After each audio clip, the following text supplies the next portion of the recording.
الله الرحمن الرحیم. ګوره محترمو دی نه بس ماشوم ته موږ الف فاصل والا قانون وایو. ورته به ووایو چې بچي د دې قانون خلاصه داسې ده چې کله ضمیر راشي کوم ضمیر به چې موږ فاعل واقع کوو د فعل نه پس راغی او فاعل به واقع کېدو نو ته دغه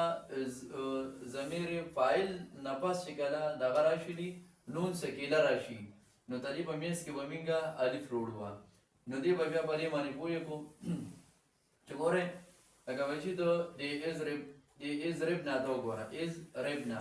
دې کې دا نون چې کوم دی نو دا نون د ضمیر دی دا د دې لپاره فاعل هم دی نو د دې نون ضمیر نه پس چې دا نون سکیله راشي نون سکیله مشدد نون ته وایي دا مخکې موږ ویلو د دې نون نه پس دا نون سکیله نون مشدد راغی نو دا څه شو اضرب نن ناشو اضرب نن ناشو دا نون او دا نون هم دې ځای کې چې کوم دی نو یو ځای کړو نو نن ناتې جوړ شو نو اوس ورته وایي چې بچي د دې دواړو د نونونو ترمنځ به چې کوم دی نو موږ الف وروړو دا الف هم دې ځای کې ولګو دې به نون پسې موږ چې کوم دی نو الف ولګو نو اضرب نان ناشو اضرب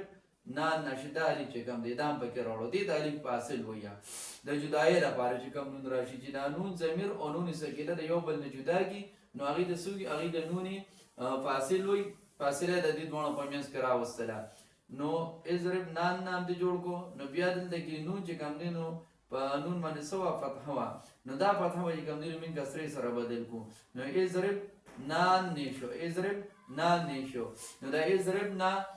موږ څه جوړ کړو اضرب نن نه چې کوم دی نو اضرب نان نه جوړ شو اصل کې اضرب نن نه و نو د هغې نه اضرب نان نه جوړ شو الف فاصل هم پکې په منځ کې راوړله او نون هم چې کوم دی نو نون له مکسره ورکړله د دې طریقې سره ماشوم په دې قانون باندې پوهه کول پکار دي په دې کې ورسره بیا دغه شانتې اجرا هغه چې کوم دی نو پکار ده